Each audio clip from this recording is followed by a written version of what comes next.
అరే అది మీడియానా మాఫియారా? ఆ? మోడీ అనే ముండమోపి అనేటోడు ఎంత ఘోరంగా ఎంత గలీజ్గా మాట్లాడుతున్నాడు జనాల గురించి, ముస్లిమ్స్ గురించి, హిందువులని. ఎందుకు వేరే చేసే పంచాయతీ వస్తుంది? మీడియా ఏం చేసింది? మొహం నోట్లో ఏమైనా గడ్డలు పెట్టుకున్నారా రా? బెల్లంగడ్డలు ఏమైనా పెట్టుకున్నారా? ఇంత ఘోరంగా దేశాన్ని విచ్ఛిన్నం చేసే లిటరల్గా ఇంత క్రూరమైన మాటలు మాట్లాడుతున్నా ఒక్కడు కూడా నోరు మెదపడే. ఇంత ఘోరమా? తెలుగు మీడియా కూడా అంతే. తెలుగు మీడియా కూడా ఎవ్వడు అసలు ఆ బిట్టు ఏంది ప్రచారం చేయడెవడు, దాని మీద డిబేట్లు ఉండవు. అంతా ఏంది ఆ కచరాగాలను తీసుకొచ్చి ఏదో ముచ్చట దెంగుతా ఉంటారు. ఏం మనుషులురా మీరు? ఒక ఒక ముండమూపి అనేటోడు దేశాన్ని విచ్ఛిన్నం చేసేలాగా మాట్లాడుతుంటే ఏం చేస్తారు వీళ్ళంతా?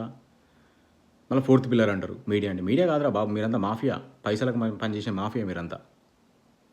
ఎందుకురా బాబు టీవీలుగా గొట్టాలు పెట్టుకొని మాట్లాడు.